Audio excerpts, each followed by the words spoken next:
శివ అంటే వీడే.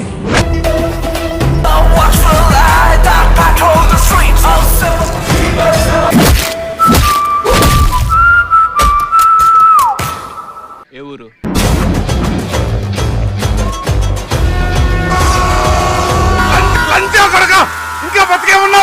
మనసులో వేశారు, మీరు మనసులైతే సాయం చేయండి.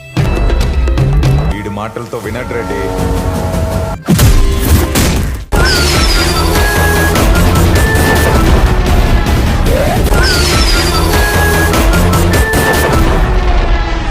నాకు జైలు కొత్త కాదు, హంతకుడున్న ముద్ర కొత్త కాదు. 10 కిలోమీటర్ల యువతలకు వస్తే గానీ వీళ్ళు ఎలా బతుకుతున్నారని మనకు కూడా తెలియలేదు.